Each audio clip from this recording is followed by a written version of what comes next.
Welcome back to another edition of CHGO Bears After Dark, presented by our guys over at ComEd, always helping us keep the lights on here on CHGO Bears After Dark. ComEd, make sure you hit up ComEd.com/clean for all your energy needs. I'm your host, Greg Braggs Jr. Alongside me, as always, is our guy, Corey Wootton. Fresh off of a fun night, fun day, long day at Joe's on Weed Street, and ultimately a disappointing day as the Bears fall to the Indianapolis Colts and move to 1-2 on the season. We're obviously, I'm sure we're going to talk a little bit about the Rams and get your thoughts on that here later in the show. But, now that the dust has settled a little bit from the loss and, we went through our post-game show thoughts, I'm curious to hear any additional things you thought about on your trip back home. I was just thinking about from a pressure standpoint on Caleb. They're putting too much pressure on him. There's no reason why he should be airing the ball out 52 times in that game. I understand the running game hasn't got going as much as they wanted to, but towards the end when they started using Roschon Johnson, he was getting more of a push. I really like seeing him in there. I think I got to give him more touches, but I think they're putting too much pressure on this. He's a young quarterback. If you're one-dimensional, teams can bring different pressure packages, especially given the offensive line. They can confuse you with different coverage looks. So if they can get that running game going, I think Shane Waldron has to find a way to get it done with the right personnel. If he's using Mercedes Lewis, hopefully Blasingame will be back next week.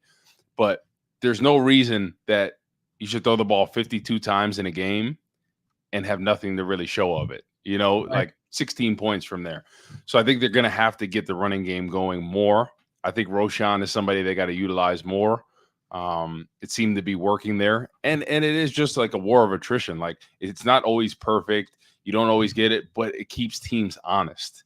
Yep. And it's just surprising with Waldron because I thought he'd do a better job of this play calling. Because given his history, Russell Wilson had one of his best seasons right before he went to Denver. Geno Smith had a great season, that over 4,000 yards. The year before he got here, if Geno Smith didn't miss 2 games, he still would have went for over 4,000 yards. So I saw a lot more consistency in his play calling, right? And I don't think any play caller is perfect, but I think what I'm seeing right now is him trying to find the identity and maybe that kind of moral dilemma, like, do I stick to my guns or do I do what's best for him? And obviously, as a good coach, what you do is what's best for your young quarterback because you're developing and you're growing them. He kind of did that a little bit with Geno Smith. So I was like, Caleb Williams is 100 times more talented than Geno Smith. That's not any knock on him. I think we all know that. Yep. But you have a quarterback with a different skill set. So now work within what he does well. And that's what I'm having a hard time finding out after 3 games. There is no identity of this team. And that's a big thing people are talking about. Because, last year, the year before that, Bears were a run-heavy team. They had very, very good success, and that's just not happening this year. So I just think they're putting too much pressure on Caleb Williams. And for people saying, oh, I'm giving up on him, you're crazy at that point. It's his 3rd NFL game. The play calling hasn't been great. The offensive line hasn't been great. There's a lot of positives to take away from this game. Yep. Him and Rome Odunze, their connection, the dart he threw to him, some of the darts he threw to Cole Kmet. And that's something I've been talking about, getting Cole Kmet involved, because every great quarterback has a great tight end. And I think Cole Kmet is that. He's not a burner, but he fills the middle of the field. He gets open. He runs great routes. So it was good to see him get going as well. Rome went for over 100. Cole Kmet was 3 shy of 100. So, 10 catches, I believe. So that's what I want to see from Cole Kmet, because I think if they can get the run game going, it'll open things up that much more and be able to get him going. But I just don't like the pressure they're putting on Caleb at this point.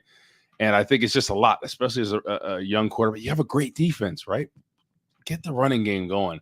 And I think it'll make everything that much easier, especially for his development. I just don't want to stun his development because he's getting hit. He's getting all these exotic looks because you're not having the right personnel in there to protect, and you're not opening it up with the run game. Yeah, and there's a few different ways I want to take this with you with your opening thoughts here, because, you're talking about the identity, trying to figure out the run game, but then you also mentioned the amount of times he threw, 52 times on the game. And so I think I'll start there because I think one of the things I said during the game yesterday, we talked about this on the pregame show too, is like, man, this team needs to get out to an early lead. This team needs to, it affects the way you call plays when you're behind versus when you're in front. That goes without saying. But then the other thing I noticed, like during the game yesterday, as they started to move the ball, I was like, man, they are in third down every 3 seconds. And a stat came out from Robert Mays. He said, my favorite Bears stat of the season so far, per True Media Sports, they've turned 5 of their 59 second down plays into first downs this season. That's an 8.5% conversion rate on second down. No other team in the league is below 18.8%. And that team is the Panthers. So that just goes to show you how much behind the game they are with the rest of the league on second down, which is then putting them in third down. And then Robert Mays extends this thought to say the obvious byproduct of that is a ton of third downs. They've had more third down dropbacks than any team in the league. Not a great recipe for a rookie quarterback with a struggling offensive line, but it puts them in so many situations where they have no choice but to throw, unless you're just, going to run and get off the field and punt. Yeah.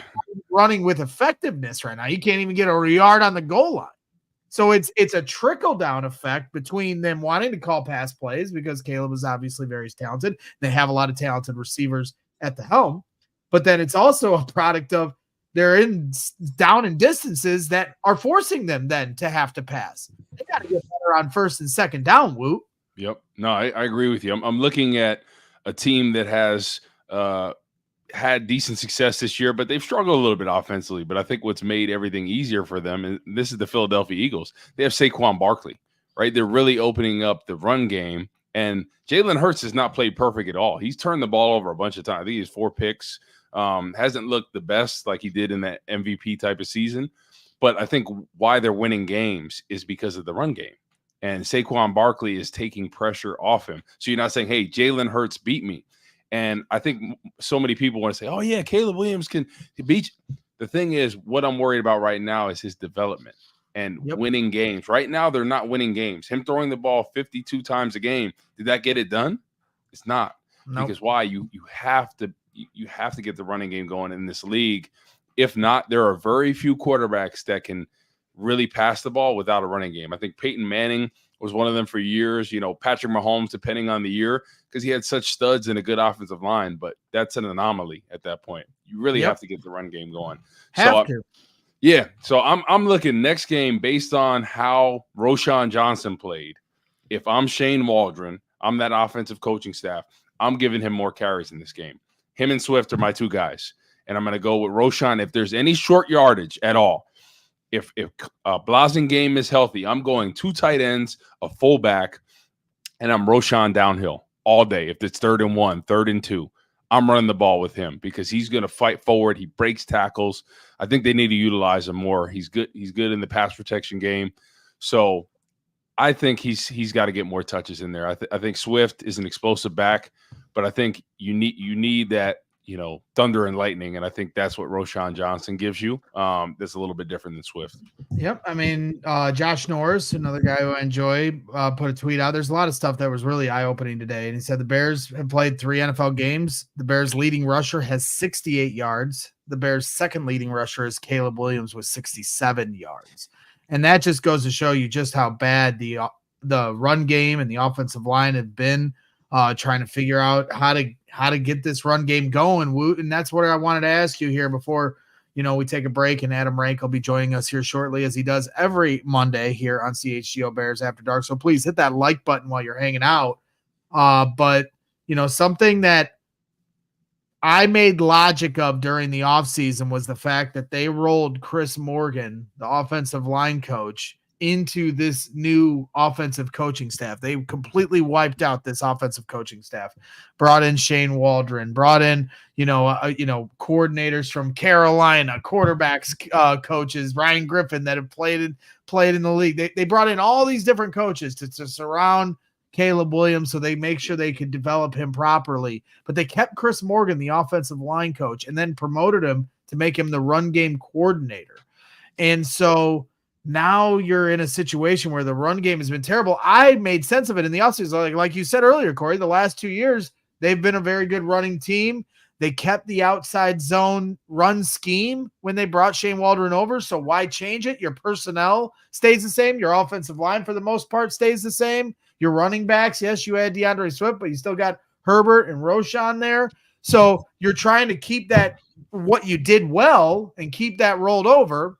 But now it's all in shambles. And now, I was talking to my guy, Shane Marsaw over there at Tape Never Lies Network, and Phil, his co-host, has been beating this drum that no offensive coordinator that's worth their salt would ever inherit an offensive line coach. That's the most important assistant coach behind the offensive coordinator that you can find. And the Bears made him take him, as Phil calls it, an arranged marriage. Yeah. So looking at that, being in those locker rooms as a player at the college and pro level, did that make sense to you at the time? Does it make sense now? Does it seem like this is not a great fit with, even though they're both outside zone guys, maybe not a great fit having these two coaches together trying to figure out this run game?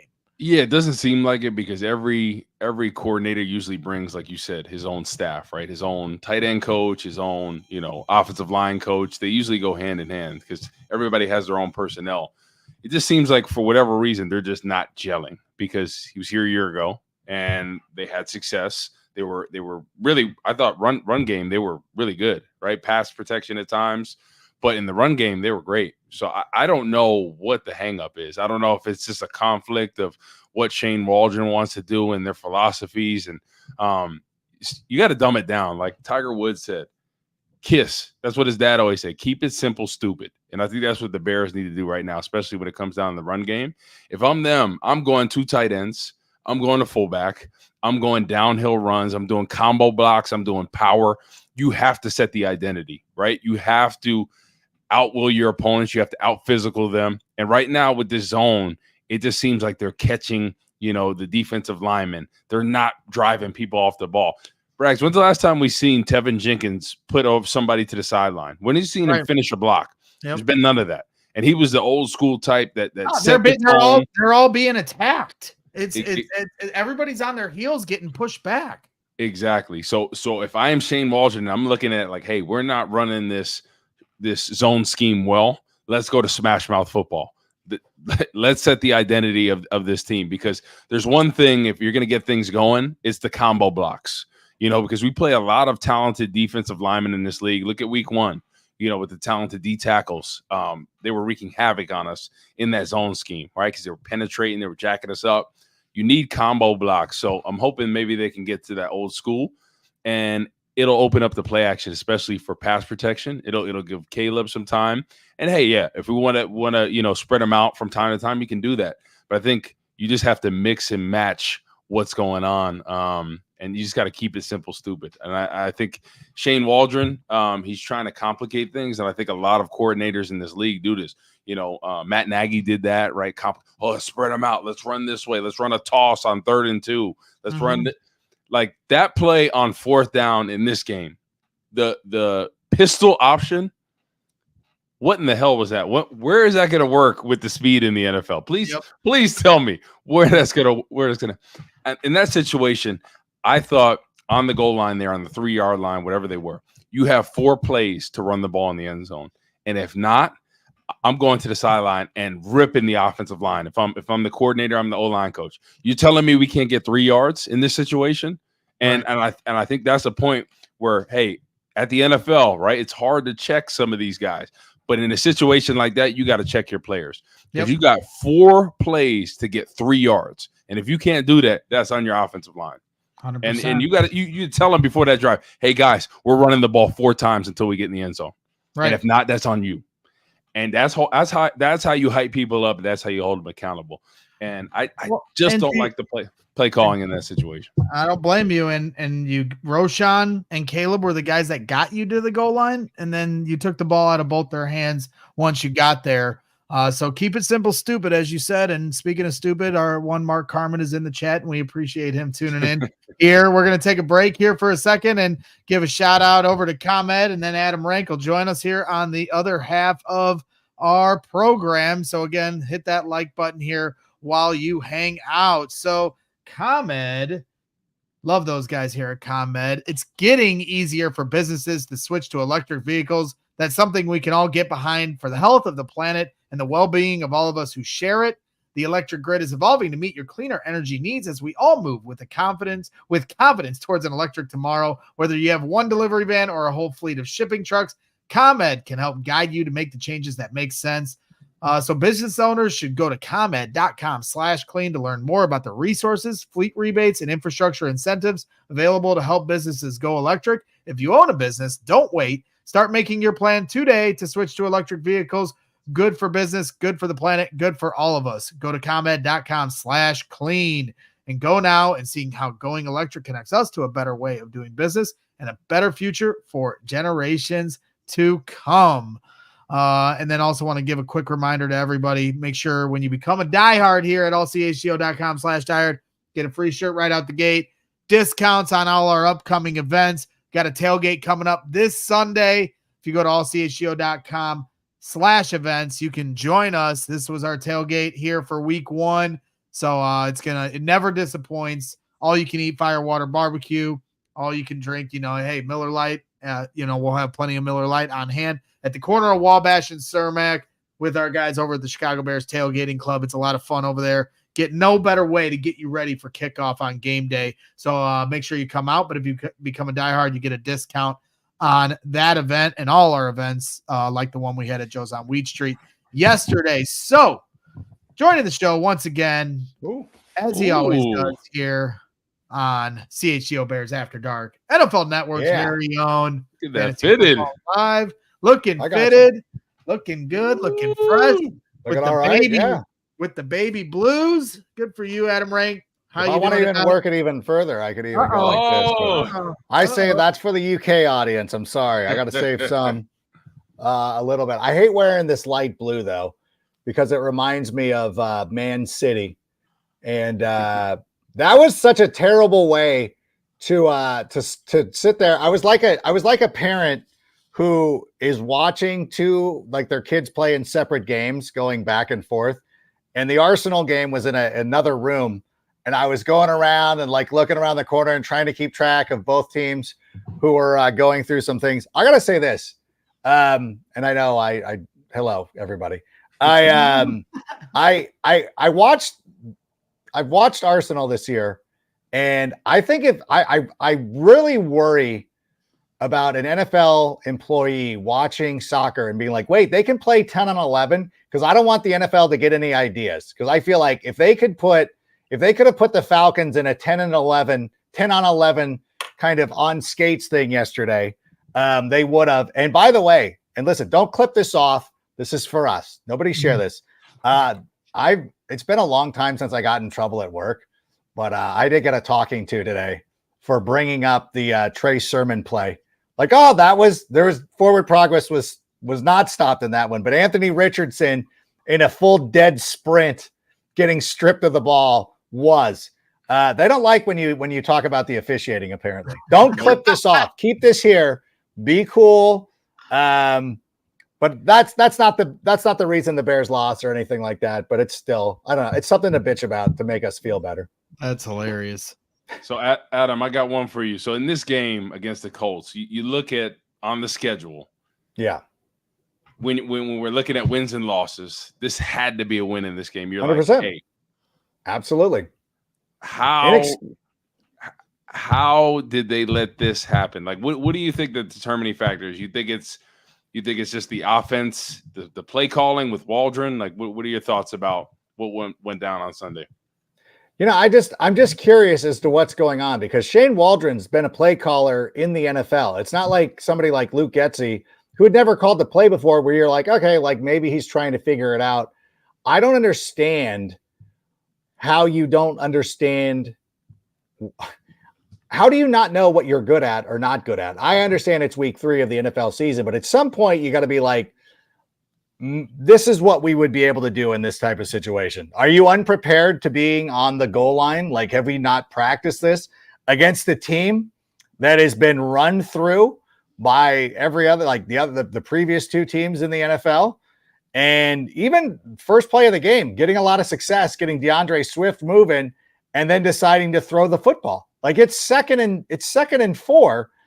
And we're not running. Like, keep Caleb under center and continue to drive. Even if it gets stopped for no gain, it's still better than you're sort of waving the white flag on a 2nd and 4 pass play. To me, it's just not the way that I would have approached it. And when you get near the goal line, like, and they did this last year with Tyler too, where he was the guy pushing the pile. It's like Mercedes Lewis still plays. And I need to go back and watch the play again because I've been too disgusted to go back and check it out. And there's games happening right now. And I'm like, do we just not have a jumbo package? Like, what is this? What are we trying to accomplish here with even on the third down play, where I don't know if that was a true read option or not, because if Caleb had held onto the ball and he would have walked into the end zone.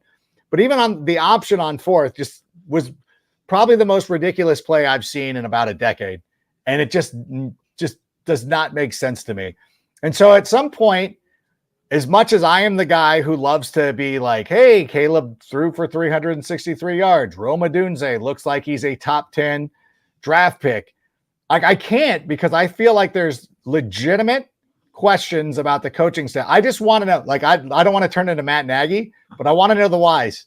Walk me through it. Why did you think this is the look with what are you talking about? Like, none of that really made sense to me. Yeah, no, I'm with you, Adam. Like, when Caleb and Rome connected for their first career touchdowns for the both of them, like, we all envisioned in the offseason that was going to be a really special moment for all of us as Bears fans. And I honestly wasn't like excited or going crazy. And a couple fans that were sitting around me were like, Braggs, you're not even fired up. I was like, because it's like pulling teeth. It's like pulling teeth. I'm happy for them, but we're losing a game we shouldn't be losing. It took 3 weeks for this to happen when there's no reason why they couldn't have had this come together a little quicker. Fine, I'm seeing the progress. It's certainly encouraging how well they both played in flashes and spurts, and especially in the second half for both those guys. But at the end of the day, it is like pulling teeth with these guys, and the run game is just in complete shambles. It's hard to really diagnose, between Shane Waldron and the offensive line and Chris Morgan, what exactly is the problem with it. But to your point, we saw this last year where they had Tyler Scott blocking, the defensive end for the New Orleans Saints on a goal line run play. And then this year, they get 4 downs on the goal line, and they've got DeAndre Carter on 2nd and 3rd down trying to contain the edge, and then today the coaches, Matt Eberflus, admitting, yeah, we need to do a better job of that. You had this happen last year. You had this happen last year. So it certainly doesn't seem to make a lot of sense. And I think for all the improvements that Matt Eberflus has shown from the second half of last year, where they started to pick up some steam with their defense and some momentum with Montez Sweat into the offseason, he gets this whole culture change of his, this new look Flus, and Hard Knocks certainly gassed him up. But now we're kind of back to where we were at points last year, and Corey, I'll start with you, and then Adam, you can touch on it. But like with Matt Eberflus, he's made some strides as a head coach, but it still seems like game in the moment, those game time decisions elude him. Yeah, I think he's having trouble with that. One thing on the goal line, I just want to point out with that play, they said they didn't get the look that they wanted to see. So in that situation, you usually have an audible out there, right? You work the play all week. There's multiple audibles that you can do. Hey, if they're giving you this look, we'll do this. If we give you this look, we'll do this. Or you could do a timeout, because that's one of the biggest plays of the games. So I just didn't understand from that standpoint as far as coaching. If they didn't feel confident and say, hey, Matt, let's get a timeout. Boom, boom. Go to the sideline. And that's a situation where you can burn a timeout because it's such a critical play in the game. So I just didn't understand from that standpoint. And I think Eberflus, right, he's doing a good job with the defense, getting them going.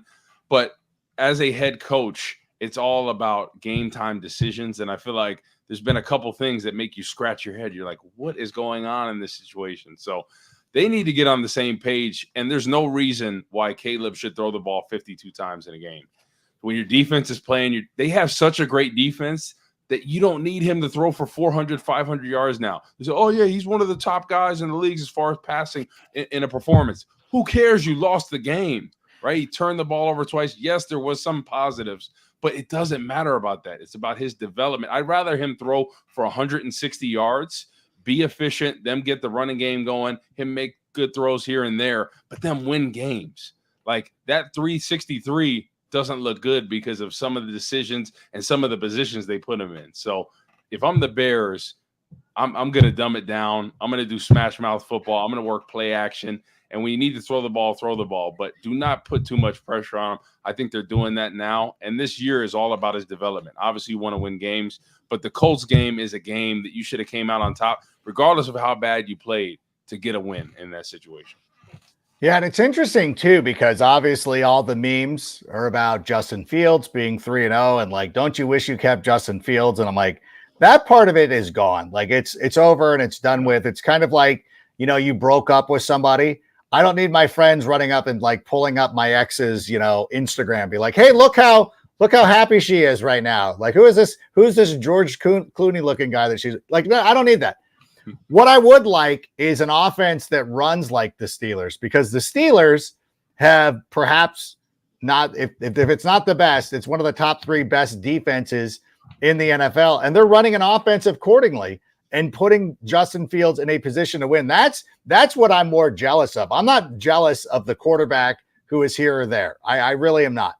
I wish that our offense was that efficient, that we ran it that kind of way, that we leaned on those type of concepts. And so for me, that's the most disappointing thing is like, but I'm also like, we need win. Like we should win these games. Like we had a 7-win team from last year. Like these are some of the things that we're supposed to be getting away from, dropping winnable games. And that was a problem with Eberflus last year. And it's starting to look like it's still a problem with him. At times, he reminds me of the guy at the blackjack table who doubled down. He doubled downs and then like he loses. So then he's afraid to do it again. He splits eights, loses. Then he's afraid to do it again. It's like, no, you got to stick with who you are.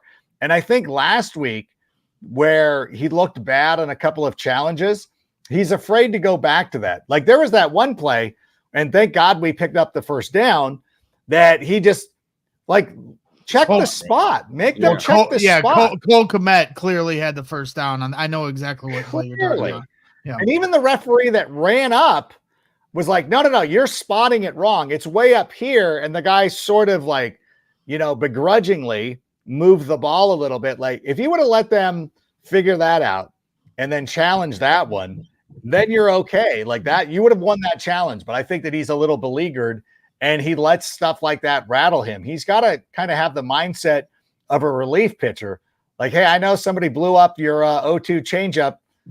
Throw it again. Like you got to believe in what you're doing. And if you don't, that's worse than just making bad calls. Like at least go out and do what you do. So I would like to see that improve. And at some point like that, it's got to improve. Like you got to be comfortable, or else it's just never like I know that it's damning to say like this guy's a great coordinator, but the NFL's been filled with guys who've been great coordinators who aren't necessarily great head coaches. And I don't want to, write off Matt Eberflus just yet, but there is something to that. And it's a real legitimate concern right now.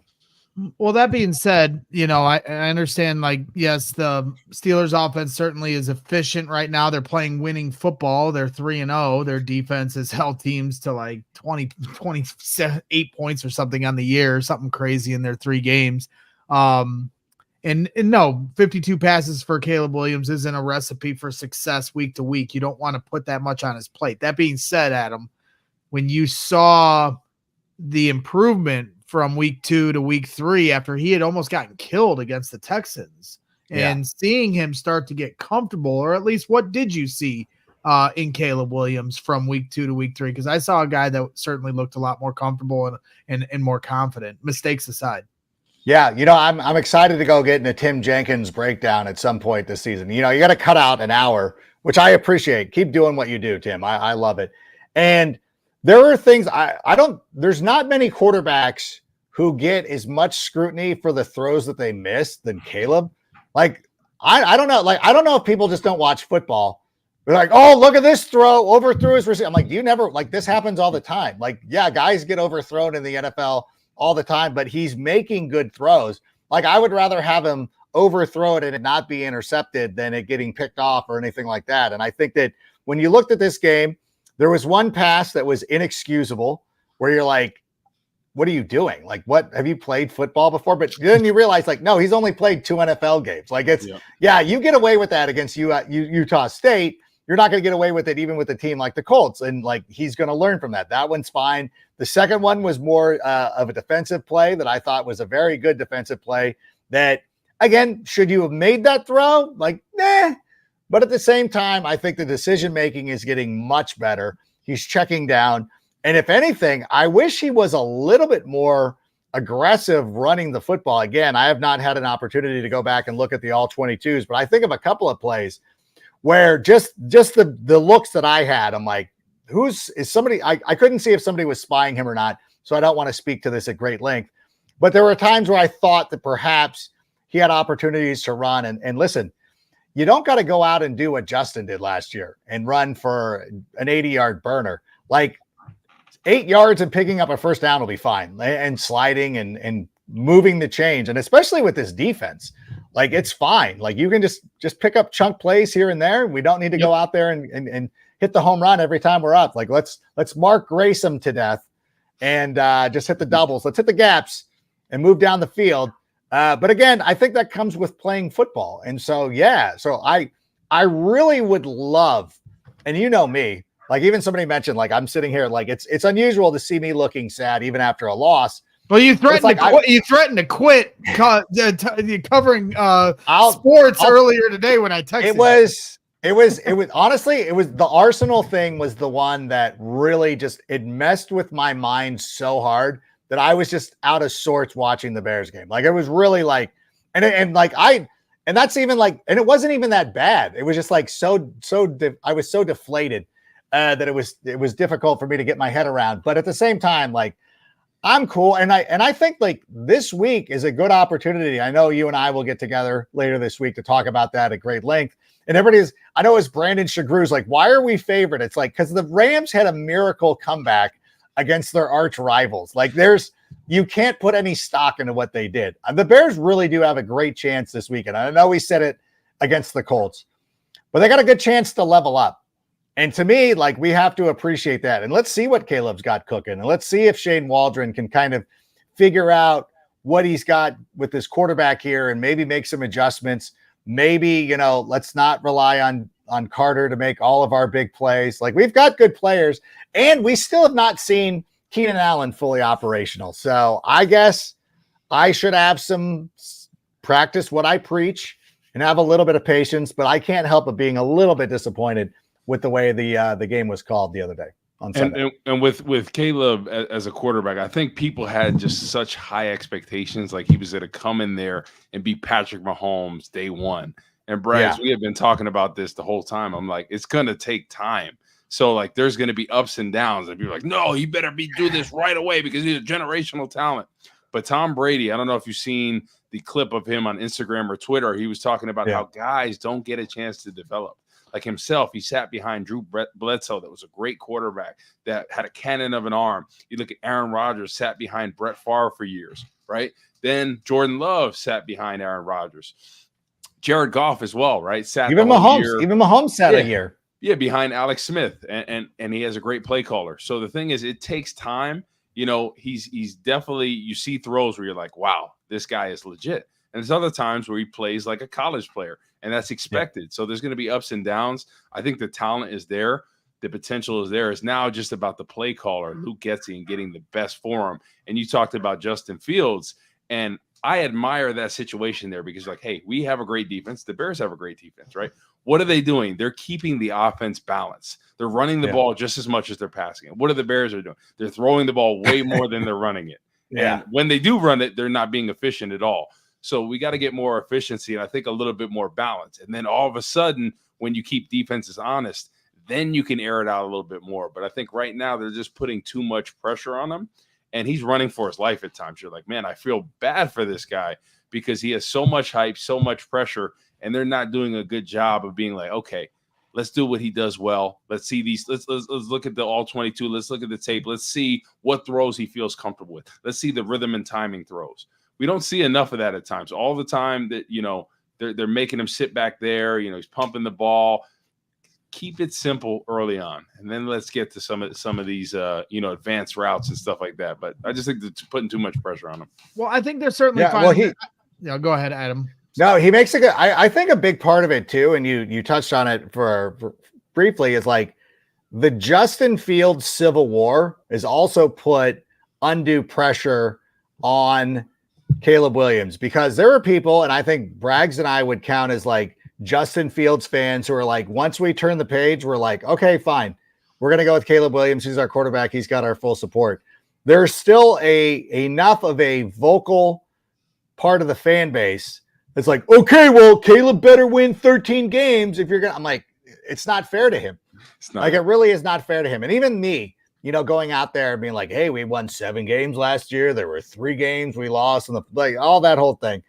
And maybe I should be the one who tones it down, but I'm also at the same time willing to give them a little bit of the benefit of the doubt. And I think that is kind of hurt it. Like, if we had just gotten rid of Mitch Trubisky, right, I think that people would be like, okay, like whatever. Like, if you can complete 3 passes in a row, we're going to celebrate you. But I think that Justin was so beloved. And like, even the people that were willing to move on from Justin Fields, like us, like you really love this player and still love him. And so that's, I think, what's making it the toughest part. It's 100% right. And it's well said. If it was replacing Mike Glennon, oh my God, we would be, every single person would be kissing the ground. He walked down like, please save us. Thank you. But this team finished where they were right on the brink of the playoffs, and they finished with the "We Want Fields" chants from the fan base. A large contingency of the fan, not all, but a large contingency, certainly wanted to keep him. And so now you are going to be compared to the quarterback you just replaced. That's natural for any team, any year, any quarterback. But then you're also compared to CJ Stroud because of the year he had last year. You're also, if you're Caleb Williams, you're going to be compared to Trevor Lawrence and Andrew Luck as people that were framed as quote unquote generational talents, number 1 pick quarterbacks coming out. And Sean Payton was the one that fired up the generational moniker for Caleb Williams. Yeah. Obviously he was always going to be a highly touted number 1 pick prospect, but Sean Payton was the first person to call him generational. And as we know, when you talk about media, everyone kind of follows the leader. Then you hear the same verbiage coming out. So that's a lot of pressure for Caleb Williams. And Sunday was a lot of pressure for him to have 52 throws and try to be under control. Although, all that being said, everything you guys discussed, I agree with you. But all that being said, I thought he handled it well. I thought he handled being at the line of scrimmage even better than he did in the Texans game. Seemed to have things more under control. There was a point in the game where it's 4th down. He checks out of a run to call a screen pass to DJ Moore. That took guts. That took guts for him to identify what the proper play needed to be and to throw it and execute that play. DJ Moore makes a man miss and gets the first down. So to me, there was so many encouraging signs outside. Yes, he made mistakes, and I can understand that. Yes, he had some overthrows. And to your point, Adam, like, we're all just getting used to this here in Chicago of a quarterback that has this caliber of passing where what he did on Sunday is not even a good game by all things considered. And you're talking about a guy that broke the all-time Bears rookie record for passing yards in a game. He had the 11th most passing yards for any quarterback in a game in franchise history. Right. He had, and people thought it sucked. And people thought and it did suck. It's so, but like, and that's great. And I think what's funny is that whole point is it shows that we don't even realize it, but we're all of a sudden raising a standard that we've never hit before in Chicago Bears fandom. So I see that as a positive. Right. But at the same time, it's like all the people in week 1, when we won a game, and he threw for 93 yards. Like, this is not good enough. He's got to throw. I'm like, okay, so what do you want? Do you want 93 yards and a win? Do you want 363 and a loss? Because you've been upset at both of them. What is going to make you like? Does he have to throw for 400 and win, or what is it? Like, that's what bothers me. I think the most part. I want people to stay consistent. I feel like we're consistent. We're at least like saying. But can I say one other thing though? I wanted to interject because you talked about CJ Stroud. Did you see after the game where CJ Stroud, where Sam Darnold went up to him and said, "Hey, listen, like, don't take those hits. Like, keep your head up. You're going to be a great player in this league. And you're going to," no, he didn't do that. He didn't, but I wanted him to. I wanted him to. I was like, what? I go, I wish Sam Darnold, I hope Sam Darnold just goes up to him and says, listen, son, you'll be okay. Cause I'm like, it needed to happen. Cause I'm still fired up from that. I know that I'm probably in the wrong and CJ was being sincere, but I'm like, I don't like the Vikings, but I like Sam Darnold. And I was like, I was a little, I know I should be rooting against division opponents. I sort of like to see that. I was just watching that. And even CJ Stroud's my fantasy quarterback in too many leagues. And I'm like, yeah, I go, oh, what's wrong? Oh, keep your head up. I'm watching that game. Like, keep your head up, CJ. You'll be okay. You're going to play for a long time in this league. Go get him, trooper. All that stuff. I don't know. I'm a bad person. I shouldn't be taking it. I know Braggs got mad at me last week. Like, no. He's okay. I'm like, I couldn't deal with it. I was beside myself. But talking about Sam Darnold, here's a guy that people said would never be a great player in this league. He's seeing ghosts. He's always been talented, just like any player that's coming out drafted in the first round. They have the talent. What does it come down to? The coaching staff, putting them in the best position to succeed. And Kevin O'Connell, what he's done, he's revived his career. And I guarantee you, if Sam Darnold stays on the same trajectory this season and wins games, and they're playing the way they are, they're going to have to make a decision like, hey, 100%. we might have to trade JJ McCarthy. Honestly, I'm with you. They might have to make that decision. But that's the whole thing, that coaching like matters. The way they're mixing and matching the run with Aaron Jones and the weapons they have there, and just the play calling. You look at the rhythm and timing of that offense. And Sam Darnold threw for 181 yards. He has 4 touchdowns.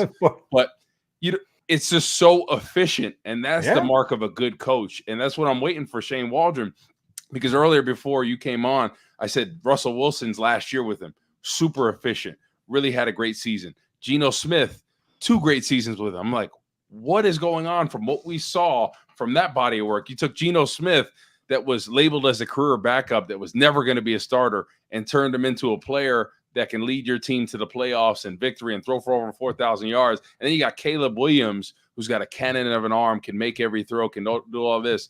And these are the best play sets that we've seen these past 3 weeks. True. It just makes me scratch my head, and I'm like, coaches get so in their head all the time. They try to be cute and all this. At the end of the day, when you run the football down somebody's throat, and hey, sometimes it doesn't always work, the war of attrition, then you mix stuff up, it keeps defenses honest. It really does. It changes how they attack you. And right now, Bears are like this. Let's spread it out. Let's get everything going. And what do? They give you exotic looks. They give you – just keep it simple, Shane Waldron. That's all I'm asking for. There was somebody – I'm sorry, go ahead. No, I was just going to say, to your guys' point about Sam Darnold, I saw this tweet, a couple different people putting these things out. Sam Darnold is younger than Joe Burrow. He's 1 year younger than Josh Allen, 2 years younger than Baker Mayfield, 4 years younger than Dak Prescott, and 6 years younger than Geno Smith. And when you put it in those terms, he has been through a lot in his career and widely considered a bust. But all of a sudden now, maybe just like Alex Smith did once upon a time, has found the right coach and the right fit. I mean, Baker's another example of that. Baker Mayfield coming from the same offensive system in college that Caleb Williams came out, and Browns fans were done with Baker, couldn't figure it out. Now I heard a radio call a couple weeks ago from a Cleveland station where they're begging for Baker to come back. Right. So, you don't want that to end up being the story for Caleb. And I think the Bears understand it's not going to be. But I don't think they quite understand yet how to make sure it doesn't happen. Right. And it's funny too, because like the right coach was actually Kyle Shanahan. And of course, KOC comes from the Mike Shanahan coaching tree and everything.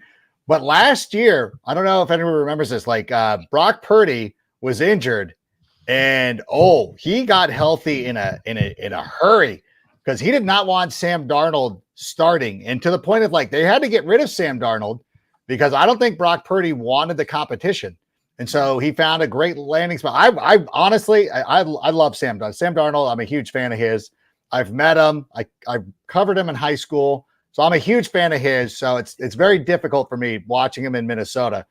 But at the same time, it's like he's a very, like he was in the worst circumstances like ever. Like just not given a real good chance. And I think he's going to make the most of this opportunity. And it's going to be unfortunate for us because it's going to be in Minnesota with this. I wish the NFL was more like college where you could be like, just hire away KOC. Like a big program, like Notre Dame goes to North Dakota State and just takes their coach or whatever. I wish the NFL was more like that. Like, listen, like no disrespect to the Vikings or anything, but you're a lower division school. Like you're a lower division team. We don't need the Vikings to be good. Like the NFL's not better if the Vikings are good. Like nobody's ever said that. Like, oh God, the NFL's so much better when the Vikings. No, nobody cares. Like you're sort of like whatever. Like we need the Bears to be good. They should be able to go out there and cherry pick coaches. Be like, you know what, KOC, you go to Chicago. Eberflus is a perfect Minnesota guy. You know what I'm saying? Like, I don't mean that in a bad way, but I just, just being truthful. So speaking of the head coaches, right? You look at Detroit, right? Obviously, Dan Campbell. I think everybody feels good about him. You look at in Minnesota, Kevin O'Connell, and then Matt LaFleur in Green Bay. Yeah. So those are three staples. I think they're going to be in the NFC North for a while. Yeah. What are your thoughts about Eberflus? I know it's early on the season. I don't want to put you on the spot, but so put far me on the spot through the first 3 weeks, what are your thoughts about him? Are we going to be the team that has the best quarterback but the worst coach? Like, because it feels like I'm like, I don't know if I like the way that this is working out. Again, I really like Matt Eberflus as a person. I had a great conversation with him at Bears camp this year, and I've always had like nice interactions with him. And I'm rooting for him. Like I don't want him to fail by any stretch of the imagination.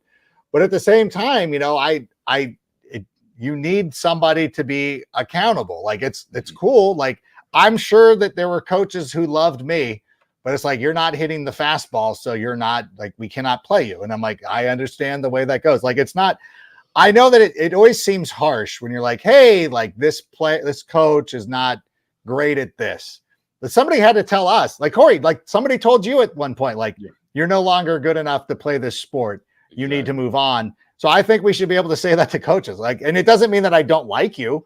Like I'm a good person. I hope I wish you the best of health and happiness and all that stuff. But at the same time, you got to go out there and win games. And I think you need to be held to that standard. And I think even Matt Eberflus understands, like, if I don't start winning games, there is going to be some scrutiny put upon me. And, Braggs and I have talked about this at great length about like, once you decided to keep him, you probably made a decision to keep him for 2 years, which now that we get into the heat of the moment, the slings and arrows, as we're on the battlefield, we're like, I don't know if I can last 2 years out here. Like, that's not like, I feel like that scene from Wonder Woman where we're in the trench warfare. Like, you know what? I thought like a couple of weeks ago, I could do 2 years of this. I don't know if I can do 2 more weeks of it. So I kind of need this to be accelerated just a touch. Like I need tangible evidence that we're moving in the right direction. I think that Sunday should have been one of those games that win or lose we felt great about, but because there were still some just brutal mistakes that we need to see something. And I again, to your point, I feel like these 3 coaches are going to be like, it's, Bud Grant's out there and I don't want to say Lombardi, but like, like longtime coaches, like, I would expect these guys to be around for a long time. Eberflus has got some questions. And even so, like when you're starting to talk about first coach fired in the 2024 season, like Eberflus's name was put on that list, which I was always kind of reticent to, but I'm like, whoever's holding that ticket might actually be feeling pretty good about themselves right now. Yeah, if I'm a GM and I'm picking a head coach in this day and age with the way the NFL is, I'm picking a young, brilliant offensive mind, a guy that has a proven track record as a coordinator. Because you look at some of these great teams, Andy Reid, you look at Sean McVay, you look at, just like we said, Kevin O'Connell, Matt LaFleur, guys that get the best out of their quarterbacks, their offensive system, and have done more with less sometimes. I look at Andy Reid, Alex Smith. I love this example. He came from San Francisco, glorified game manager. He can't play. And what does he do? 4 Pro Bowls in a row. He's efficient, leading the league in passing yards, efficiency, touchdowns, the whole bit. This is a guy that San Francisco shipped to the side, said he can't play, right? So then he plays there. Patrick Mahomes sits behind him for a year. And then people say, well, if Patrick Mahomes went to the Bears, Bears wouldn't have this issue. Patrick Mahomes wouldn't be who he is if he came to the Bears. 100%. He was in the perfect situation right there. And Andy Reid, he got a year to learn from a pro in Alex Smith, a guy that really understood how to read defenses, schemes, the whole bit. And Patrick Mahomes said that was one of the best things for his career. First year threw 50 touchdown passes. I don't think the NFL has ever seen that by a first-year starter. No. It's unbelievable to see. But coaching matters so much, and everyone puts the blame on the player. But the thing is, what I worry about is I don't want to hurt such a talented guy in Caleb Williams, his development for the future, because there's always certain things you put quarterbacks in certain situations. Like I think Justin Fields, that Cleveland game really affected his development. And I looked at this game for the Colts, and I see Caleb at times, some of his throws, he's feeling pressure that's maybe not there because of, getting hit so many times, especially in that Houston game. It's tough sledding when you can't keep your quarterback clean.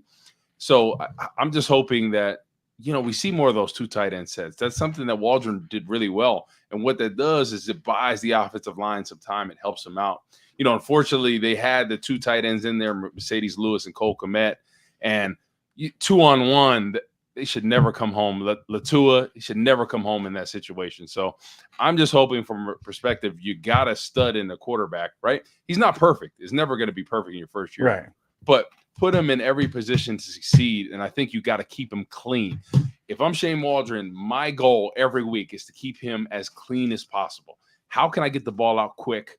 How can I take shots by buying him time, right, without him getting hit? Because that's what you want to do. You want to keep your franchise quarterback upright. So hoping going forward we see some adjustments, but it just doesn't seem like Shane Waldron is the play caller that I think everybody kind of thought he was. That can change over time, but so far through the first 3 weeks, especially against a team that was giving up 200 yards rushing, you cannot run the ball, and that's what I think. Like that comes down to they got to start chewing some people up. I think that's the only way you get the best out of people. Sometimes is when your back's against the wall, you call people out and you try to push them to get the best out of them.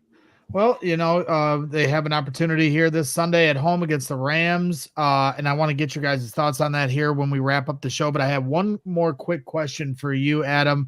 I always try to think of something in a fantasy perspective light from you. Geez. You do such a great job with Fantasy Football Live. You talked about, in the preseason kind of warning fans like, hey, man, Rome Odunze might be a guy that wins you a fantasy championship at the end of the year. So keep that in mind for a stashed roster spot for Rome. He broke out. He had six catches for 112 yards and a touchdown, and had a few other routes where he was beating guys deep, and him and Caleb couldn't connect. Like you mentioned, hey, there's guys that miss on deep throws all the time. Jaden Daniels actually just missed a wide open touchdown here that was way over the guy's head. Oh, so I'm sure that'll be heavily scrutinized. Oh no, it won't. To your point, it does happen. But my question to you is, has Rome, and this is not to be disrespectful to DJ Moore, but it just, in terms of a quarterback that's starting to figure out who he can trust and where his eyes go to the most, and somebody that really pays attention to those kind of, trends. Does it feel like we're already trending towards Rome Odunze as wide receiver 1 for the Chicago Bears? Well, I mean, again, I think that we're on an accelerated program from what I said was going to happen at the end of the year. And I don't think it's a coincidence that they went out there and they signed DJ Moore to a long-term deal almost immediately, because I truly believe that Ryan Poles anticipated this happening, that eventually Rome Odunze was going to be the alpha dog.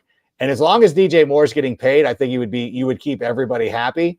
That's why you won't convince me otherwise. And they might have even admitted this, but I think that's a big reason why they went out and they said, okay, let's get DJ Moore paid. Let's get him taken care of. We'll give him that thing on Hard Knocks. We'll let everybody know what a big deal it was. So he's taken care of. You're getting your money. So this rookie's not coming in. And if the rookie takes your targets, that's fine. You don't want him to take your money. DJ's already been paid. He doesn't have to worry about it anymore. His family's set. So now Rome Odunze can go out there and not have to worry about anything, not have to worry about pettiness or anything like that. And I truly believe that he's not going to have this kind of output every week because I don't anticipate them throwing the ball 50 times a game.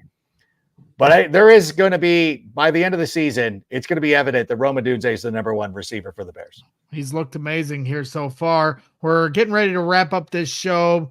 Roughly about 4 minutes if we can get it under the clock. No big deal if we don't, but I know there's a couple NFL games on tonight. We got 2 Monday night games going on and the Commanders-Bengals game. As it should be.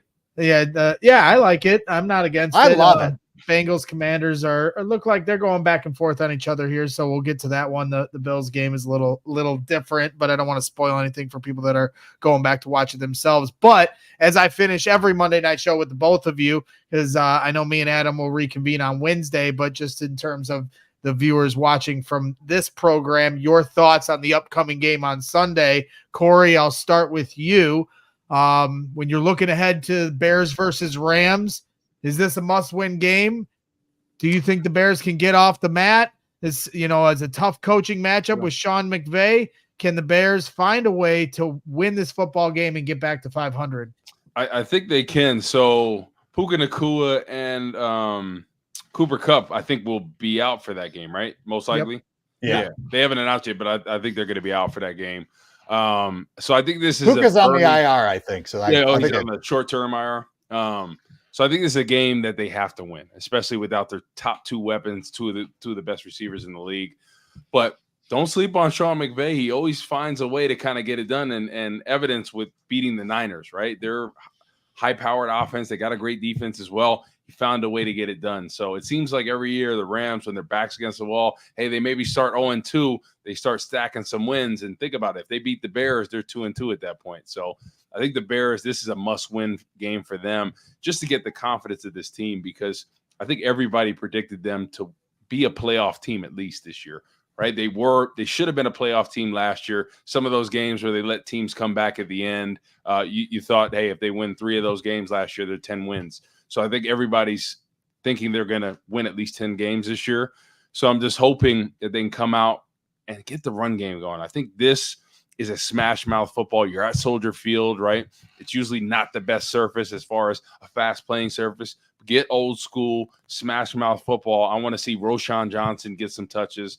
I want to see Swift get touches. And I want more balance in the offensive attack. I want them to emulate kind of what Pittsburgh is doing right now, right? Keeping your quarterback clean, efficient, eventually airing it out. But I want them to really set the tone with the run game, because I think going forward, if they're going to be a competitive team and they're going to make a playoff run or make the playoffs, they have to get the run game going. Adam, I know you're familiar with, those NFC West battles, and I think Bears fans are going to be a little skewed by this because Bears just lose to the Colts. Rams beat the 49ers, but I was trying to tell some fans like, hey, them NFC West battles can be pretty wonky at times, and you'll get upsets that you'll never believe because they just beat the crap out of each other. So what is your expectation with the Rams traveling across the country to play a noon game, against the Bears at Soldier Field on Sunday? Yeah, it's funny because Sean McVay has always kind of had it over Kyle Shanahan. He's always kind of been the big brother in that relationship. And if you watch the first quarter of that game, the Rams looked so disinterested, like they were mailing it in. And Sean McVay does have, he's a great coach. I would love to have Sean McVay as a head coach. There's nothing wrong with that, but he can be prone at times for his teams just to be sleepwalking. And usually where it happens is not at home. So I think they responded to the abundance of 49er fans in the stands. But when this team gets on the road, especially outside, that's when you can get them. That's when you kind of get after them. And the Rams historically have not played well outside in Chicago. You think back to that great Rams team that was the number 2 seed in 2018, got just worked by the Bears in 2018. Like the Bears just like took their will to the point of like, I continue to say that if the Bears had somehow managed to, like, if the Bears would have been the 2 seed that year, which would have meant like not losing to Miami or the Giants with Chase Daniel, or there was some other weird, Kyle Fuller holding on to a sure interception that Aaron Rodgers gifted him to where the Bears were the number 2 seed. I think the Rams, if they would have beaten the Cowboys or the Eagles or whomever, they would have ended up like losing in that second round. Like there's no doubt in my mind. And of course, anybody who's old enough to remember the 85 NFC Championship game, those were not competitive contests. So I think this is a huge opportunity for the Bears. And again, don't be like Brandon Shagru and be like, look what the Rams did. Like, nah, that's a different animal. It's like the Bears playing the Lions. Like the Lions were really good last year, right? To make the playoffs, go to the NFC Championship game. The Bears were smoking them for 116 minutes. So like those divisional rivalries are not comparable. They don't transfer over.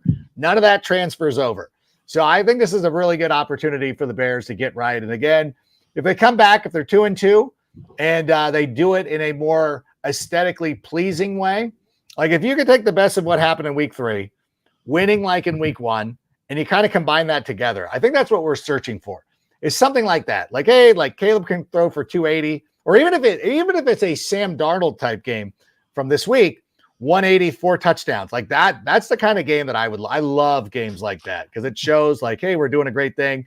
We're moving the football. We're making great decisions. And I think that Caleb is really close to that. I think we're getting to a point where he's making good decisions. I think his command of the offense, you were talking about, who was talking about checking out of the 4th down play, like that kind of stuff matters. And the casual fan who wants to sit there and post memes is not looking at that kind of stuff. They're not looking at the way they control the line of scrimmage or anything like that. They're like, hey, look at this. Justin Fields is whatever. I still try to push back too. I'm like, well, why aren't you guys upset that we let Andy Dalton go? He's undefeated. Like, no, not a single person has been like, we should have never let go. Like Andy Dalton looked great. Be Bears quarterback too. So I think we're getting there. I think we're getting there. And we thought it was a good opportunity against the Colts, but it's an even better one against the Rams at home. Let's go take care of business here. And let's put away. Let's stop. Let's keep ourselves from firing everybody for a week and see what happens. Well, I mean, they're all good opportunities, and I agree with Corey that it's a must win. I felt like all of these winnable games to start their year were must wins, and I called week 1 a must win, and Bears fans are like, you're a meatball, Bragg, shut up. And I get that. They're right, and I probably should shut up, but unfortunately CHGO pays me to talk a lot, so that's what you guys are stuck with. But at the end of the day, you have 3 games here before the bye. And it looks like the Jacksonville Jaguars are going to move to 0-3 on the season. Not to spill the tea too much on that game, but they're not looking good right now. You have the Panthers coming up in a couple weeks at home, after this game here with the Rams.